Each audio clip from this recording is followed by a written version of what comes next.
Module 2 types of cyber crimes. Cyber crime सिर्फ एक तरह का नहीं होता, इसकी बहुत सारी शक्लें होती हैं, जैसे बैंक हैक करना, ब्लैकमेल करना, फ्रॉड करना या फेक वीडियो बनाना। अब मॉड्यूल 2 में हम डिटेल से देखेंगे साइबर क्राइम्स की डिफरेंट टाइप्स। हर टाइप के साथ मिलेगी एक रियल एग्जाम्पल, एक रियल लॉस और सिंपल प्रिवेंशन टिप्स यानी कि सेफ्टी टिप्स। तैयार हो जाओ, क्योंकि अब आपको समझ आ जाएगी कि ऑनलाइन दुनिया हमेशा उतनी सेफ नहीं होती जितनी सेफ लगती है। Number 1, bank account hacking. Bank account hacking सबसे कॉमन और डेंजरस साइबर क्राइम है। मतलब हैकर आपके बैंक अकाउंट तक एक्सेस ले लेता है और पैसे निकाल सकता है या मिसयूज कर सकता है। हैकर्स ये कैसे करते हैं? Number 1, phishing email. हैकर आपको एक फेक बैंक ईमेल भेजता है जो असली लगता है। जैसे ही आप उसे ओपन करते हो उसमें एक लिंक होता है और जैसे ही आप उस लिंक पर क्लिक करते हो तो आपके सामने एक लॉगिन पेज ओपन हो जाता है। जैसे ही आप उस लॉगिन पेज में यूजर नेम और पासवर्ड डालते हो तो हैकर के पास आपकी डिटेल्स चली जाती हैं। सिंपल लफ्जों में समझो, ये एक ईमेल ट्रैप होता है जो आपको धोखा देता है। Number 2, keyloggers malware. ये एक वायरस या सॉफ्टवेयर होता है जो आपके कंप्यूटर या मोबाइल में चुपके से इंस्टॉल हो जाता है। जब ये वायरस आपके सिस्टम में इंस्टॉल हो जाता है, फिर आप जो भी टाइप करते हो, चाहे आप अपना यूजर नेम टाइप करते हो या फिर अपना पासवर्ड टाइप करते हो और या फिर अपनी OTP टाइप करते हो, ये सब रिकॉर्ड होकर हैकर के पास चला जाता है। ये मैलवेयर इस तरह काम करता है जैसे कोई छुपकर आपकी स्क्रीन रिकॉर्डिंग कर रहा हो। Number 3, ATM skimming. जब आप ATM मशीन यूज करते हो, हैकर वहाँ एक छोटी सी डिवाइस चिपका देता है जो कार्ड की इंफॉर्मेशन कॉपी कर लेती है और साथ में एक हिडन कैमरा भी लगाया जा सकता है जो आपका पिन रिकॉर्ड कर सकता है। ये दोनों काम करने के बाद फिर हैकर आपका डुप्लीकेट कार्ड बनवा कर आपके बैंक से पैसे निकाल सकता है। रियल एग्जाम्पल, 2018 में पाकिस्तान के बैंक इस्लामी का सिस्टम हैक हुआ था। हैकर्स ने एक टेक्निकल लूपहोल का फायदा उठाया और स्विफ्ट सिस्टम के थ्रू $2.6 मिलियन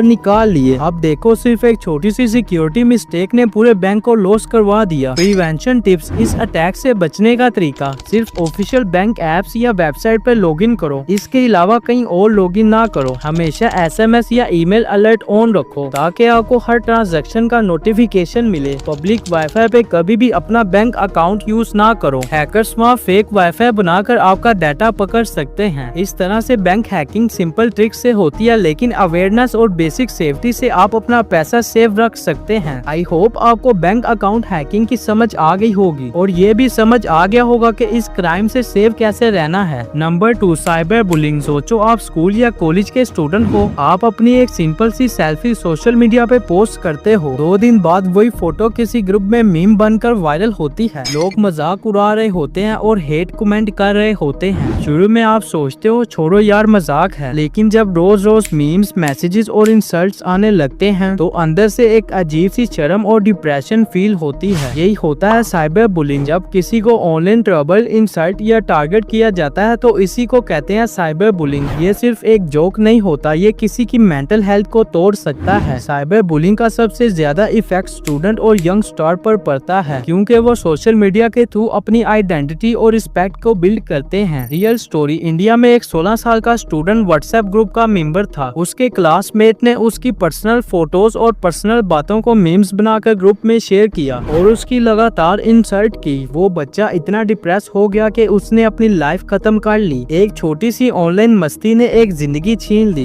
प्रिवेंशन टिप्स। इस क्राइम से कैसे बचा जा सकता है? अपने सोशल मीडिया अकाउंट्स की प्राइवेसी स्ट्रॉन्ग रखो ताकि स्ट्रेंजर्स आपकी फोटोज और पोस्ट ना देख सकें। पेरेंट्स अपने बच्चों के ऑनलाइन बिहेवियर और मूड पर नजर रखें। अगर वो ज्यादा चुप हो जाएं या टेंशन में लग रहे हो तो समझ जाएं कुछ प्रॉब्लम है। हर सोशल मीडिया प्लेटफॉर्म पे रिपोर्ट और ब्लॉक बटन होता है, इन दोनों को यूज करना सीखो। साइबर बुलिंग के साथ डिस्कस मत करो, डायरेक्ट एक्शन लो। मतलब सिंपल है, साइबर बुलिंग एक मजाक नहीं, ये एक सीरियस क्राइम है जो जिंदगी तबाह कर सकता है। अगर आप विक्टिम हो तो चुप मत रहो और अगर आपको लगता है कोई और विक्टिम बन रहा है तो उसकी रिपोर्ट करो। आई होप आपको पता चल गया होगा कि साइबर बुलिंग क्या होता है और हम इसे कैसे बच सकते हैं। Number 3, blackmailing. सोचो आपके पास एक अननोन मैसेज आता है, तुम्हारी प्राइवेट फोटो मेरे पास है, अगर पैसे नहीं दिए तो मैं ये सब जगह लीक कर दूंगा। एक पल के लिए दिल बहुत तेज धड़कना शुरू कर देता है और दिमाग में सिर्फ एक खौफ होता है, अगर फैमिली या दोस्तों को पता चल गया तो मैं दुनिया में मुंह दिखाने के लायक नहीं रहूंगा। यही होता है ब्लैकमेलिंग, जहाँ कोई आपकी पर्सनल चीजें जैसे फोटो, वीडियो या चैट यूज करके आपको धमकाता है पैसे लेने या और चीजें लेने के लिए। रियल स्टोरी, पाकिस्तान पाकिस्तान में एक 19 साल की लड़की के सोशल मीडिया अकाउंट से उसकी नॉर्मल दोस्ती वाली पिक्चर निकलकर एक फेक प्रोफाइल बन गई। फिर उस फेक अकाउंट के जरिए उसे मैसेजेस आए 50,000 दो वरना ये पिक्स को एडिट करके सब जगह वायरल कर दूंगा। लड़की ने डर के मारे पैसे दे दिए, पर ब्लैकमेलर ने रुकना ही नहीं था। एक बार पैसे मिल जाएं तो वो और ज्यादा डिमांड करता है। प्रिवेंशन टिप्स, इस अटैक से कैसे बचा जा सकता है? अपनी प्राइवेट फोटोज और वीडियोस कभी अननोन लोगों के साथ शेयर ना करो। अगर कोई आपको धमकाए तो उसके मैसेजेस और प्रूफ सेव कर लो और फौरन FIA साइबर क्राइम या लोकल साइबर पुलिस को रिपोर्ट करो। ब्लॉक और रिपोर्ट करना सीखो। ब्लैकमेलर को जवाबी मैसेजेस देना या डील करना और रिस्क क्रिएट कर सकता है। सिंपल बात है, ब्लैकमेलिंग एक ट्रैप है। जितना ज्यादा डर के पैसे दोगे उतना ज्यादा वो तुम्हें कंट्रोल करेगा। इसका बेस्ट आंसर ये है साइलेंस प्लस लीगल एक्शन। चुपचाप सब प्रूफ सेव करो और रिपोर्ट करो। आई होप आपको इस क्राइम की समझ आ गई होगी और पता चल गया होगा कि इससे कैसे बचना है। Number 4, fraud online scams. सोचो आपको एक SMS आता है, मुबारक हो आपने 25 लाख रुपए का प्राइस जीत लिया है, अपना CNIC और बैंक डिटेल भेजें। एक सेकंड के लिए ऐसा लगता है कि जिंदगी बन गई, लेकिन असली गेम यहीं से शुरू होता है। ये सब होता है फ्रॉड, जहां स्कैमर आपको स्वीट वर्ड्स और फेक ऑफर्स देकर अपने जाल में फंसाते हैं। रियल स्टोरी, लाहौर में एक बंदे को कॉल आई, सर आपके अकाउंट से ATM ब्लॉक हो गया है, आप अपना पिन और OTP बता दें। उस बंदे ने बिना सोचे समझे अपनी डिटेल बता दी और 5 मिनट के अंदर अंदर उसके सारे पैसे गायब हो गए। प्रिवेंशन टिप्स, इस क्राइम से कैसे बचा जा सकता है? कभी भी अपना ATM पिन, OTP या पासवर्ड किसी को ना दो, चाहे वो खुद को बैंक का एम्प्लॉय क्यों ना बोले। प्राइस, लॉटरी या गिफ्ट के नाम पर आने वाली कॉल्स या मैसेजेस 100% स्कैम होते हैं, इसलिए इन्हें इग्नोर किया करो। हर पेमेंट ऐप और बैंक अकाउंट में 2 स्टेप वेरिफिकेशन लगाओ। सिंपल बात है, ऑनलाइन दुनिया में आसानी से पैसे मिलना 99% फ्रॉड है। आई होप आपको इस क्राइम की समझ आ गई होगी और पता चल गया होगा कि इस क्राइम से कैसे बचना है। Number 5, data breach. सोचो तुम्हारी पर्सनल फोटोज, प्राइवेट चैट्स और बैंक डिटेल्स किसी और के हाथ लग जाएं और आपको खुद भी ना पता चले कि ये सब लीक कहां से हुए हैं। यही होता है डाटा ब्रीच, जिसमें हैकर कंपनी या वेबसाइट के डेटाबेस तोड़ देते हैं और लोगों के प्राइवेट डाटा चुरा लेते हैं। रियल स्टोरी, 2019 में एक बड़ा पाकिस्तानी बैंक हैक हुआ। हैकर्स ने 1000 लोगों के क्रेडिट कार्ड डिटेल चुरा लिए और दुनिया भर में ऑनलाइन शॉपिंग करके पैसे उड़ा दिए। सोचो अकाउंट तुम्हारा हो लेकिन खर्चे कोई और कर रहा हो। प्रिवेंशन टिप्स, इस क्राइम से कैसे बचा जा सकता है? हमेशा स्ट्रॉन्ग पासवर्ड यूज करो। वीक पासवर्ड हैकर के लिए ओपन दरवाजा होता है। हर ऐप और अकाउंट में 2 फैक्टर ऑथेंटिकेशन लगाओ। अपना ईमेल और नंबर किसी भी अननोन वेबसाइट पर रजिस्टर मत करो। पब्लिक वाईफाई पर सेंसिटिव काम जैसे ऑनलाइन शॉपिंग और बैंकिंग बिल्कुल भी ना करो। सिंपल बात है, आपका डाटा ही आपकी जिंदगी है। अगर आपका डाटा गलत हाथ में चला गया तो ना सिर्फ पैसे बल्कि आपकी आइडेंटिटी और रेपुटेशन भी चली जाती है। आई होप आपको इस क्राइम की समझ आ गई होगी कि ये क्या होता है और हम इसे कैसे बच सकते हैं। नंबर 6, फेक पिक्स और डीप फेक वीडियोस। AI का सबसे डेंजरस यूज है डीप फेक। किसी का फेस किसी और वीडियो में चिपका देना और उसे डीफ्रेम करना। सोचो आप घर पर आराम से बैठे हो और अचानक WhatsApp पर आपकी एक वीडियो आती है। वीडियो में आप एक ऐसी बात कर रहे हो जो आपने कभी बोली ही नहीं। क्या आपका करियर खत्म? क्या आपकी इज्जत खतरे में है? यही है डीप फेक का सच, जिसमें टेक्नोलॉजी आपकी जिंदगी के साथ खेल सकती है। रियल स्टोरी, हॉलीवुड सेलिब्रिटीज की फेक वीडियोस वायरल हो चुकी हैं, जहां उनका फेस स्वैप करके फेक सीन बनाए गए हैं और एशिया में कई केसेस में लड़कियों की एडिट पिक्स यूज करके उनको ब्लैकमेल किया गया है। एक छोटी सी एडिटेड इमेज और उनकी सारी जिंदगी बर्बाद। प्रिवेंशन टिप्स, इस क्राइम से कैसे बचा जा सकता है? अपनी social media privacy setting strong रखो ताकि हर कोई आपकी पिक्स ना देख सके। अपनी प्राइवेट फोटोज को कभी भी पब्लिक फोल्डर्स या अनसिक्योर क्लाउड में सेव ना करो। अगर आपकी फेक पिक्स और वीडियोस बन चुकी हैं तो फौरन रिपोर्ट करो। ऑनलाइन हर कंटेंट पर फौरन यकीन ना करो बल्कि हमेशा क्रॉस चेकिंग करो। सिंपल बात है, ऑनलाइन दुनिया में जो दिखाई देता है जरूरी नहीं कि वो सच हो। फेक मीडिया एक छोटे से झूठ को एक बहुत बड़ा वेपन बना देता है। आई होप आपको ये क्राइम की समझ आ गई होगी कि ये क्या होता है और इसे कैसे बच सकते हैं। Number 7, threads. सोचो आपको इनबॉक्स में एक ईमेल आता है, आपकी पर्सनल फोटोज और चैट्स हमारे पास हैं, अगर पैसे नहीं दिए तो सबको बेच देंगे। ये होता है साइबर एक्सटोर्शन, ऑनलाइन धमकी। लोगों की प्राइवेट चीजें लीक करने की धमकी देकर उनसे पैसे या काम निकलवाना। और एक और खतरनाक चीज, डॉक्सिंग। इसमें आपकी पर्सनल इंफॉर्मेशन जैसे घर का address, number number, ID card details online leak कर दी जाती हैं, फिर वो डाटा स्ट्रेंजर्स या क्रिमिनल्स के हाथ लग जाता है और आपकी जिंदगी एक खुली किताब बन जाती है। रियल स्टोरी, एक गेमर को ऑनलाइन लड़ाई में हारने के बाद उसके ओपोनेंट्स ने उसका होम एड्रेस लीक कर दिया। फिर उसके घर के बाहर अजनबी लोग आने लगे, दरवाजे पर धमकी वाले नोट्स छोड़ने लगे। सोचो, एक छोटी सी गेम ने उसकी रियल जिंदगी को नाइटमेयर बना दिया। प्रिवेंशन टिप्स, इस क्राइम से कैसे बचा जा सकता है। अपनी पर्सनल इंफो जैसे नंबर, एड्रेस और CNIC कभी भी पब्लिकली शेयर मत करो। अगर ऐसी धमकी आए तो पैसे मत दो, फौरन स्क्रीनशॉट लेकर साइबर क्राइम अथॉरिटीज को रिपोर्ट करो। हर सोशल मीडिया अकाउंट पर प्राइवेसी सेटिंग को स्ट्रॉन्ग रखो। सिंपल सी बात है, ऑनलाइन धमकी से डरना नहीं है, सीधा रिपोर्ट करनी है। आई होप आपको इस क्राइम की समझ आ गई होगी कि ये क्या होता है और इसे कैसे बचा जा सकता है। Number 8, social media hacking, website hacking और सिस्टम हैकिंग। सोचो, एक दिन आप अपना फेसबुक या इंस्टाग्राम खोलते हो और नोटिस करते हो कि आपका अकाउंट किसी और के कंट्रोल में है। प्रोफाइल पिक्चर खुद व खुद बदल जाएं, पोस्ट खुद व खुद डिलीट हो रही हो और आप अपना अकाउंट लॉगिन भी ना कर पा रहे हो। ये होता है social media hacking. Website hacking, कभी कभी हैकर्स किसी कंपनी की वेबसाइट हैक करके उसमें वायरस डाल देते हैं या डाटा चुरा लेते हैं। सोचो, आप एक शॉपिंग वेबसाइट पर गए और आपकी क्रेडिट कार्ड डिटेल लीक हो जाए सिर्फ इसलिए क्योंकि वो वेबसाइट हैक हो चुकी थी। सिस्टम हैकिंग, हैकर सिर्फ अकाउंट या वेबसाइट तक नहीं रुकते, वो पूरे कंप्यूटर सिस्टम्स में घुस जाते हैं, जैसे बैंक सर्वर, हॉस्पिटल रिकॉर्ड्स या गवर्नमेंट फाइल्स। फिर वो सेंसिटिव डाटा बेच देते हैं या ब्लैकमेल करते हैं। रियल स्टोरी, 2017 में रैंसमवेयर अटैक WannaCry ने दुनिया भर के हजारों कंप्यूटर्स लॉक कर दिए थे। Hospital, schools, even transport system सिर्फ इसलिए हैक कर दिए क्योंकि लोगों ने अपने सिस्टम अपडेट नहीं किए थे। प्रिवेंशन टिप्स, इस क्राइम से कैसे बचा जा सकता है। हर अकाउंट पर स्ट्रॉन्ग और यूनिक पासवर्ड रखो। 2 फैक्टर ऑथेंटिकेशन हमेशा ऑन रखो। सिस्टम और एप्स को हमेशा अपडेट करते रहो। अननोन लिंक्स और अटैचमेंट्स कभी मत खोलो। सिंपल लाइन, हैकिंग रोकना मुश्किल नहीं, सिर्फ एक स्टेप, स्ट्रॉन्ग सिक्योरिटी काफी है। आई होप आपको इस क्राइम की समझ आ गई होगी कि ये क्या होता है और इससे कैसे बचा जा सकता है। तो दोस्तों, अब आपने देखा साइबर क्राइम सिर्फ एक चीज नहीं बल्कि एक पूरी दुनिया है अलग अलग मेथड्स और टेक्निक्स की। अब सवाल ये है कि हैकर्स और क्रिमिनल्स एक्चुअली काम कैसे करते हैं, उनके टूल्स क्या होते हैं और वो विक्टिम को फंसाने के लिए साइकोलॉजी का कैसे यूज करते हैं। ये सब हम कवर करेंगे मॉड्यूल 3 में।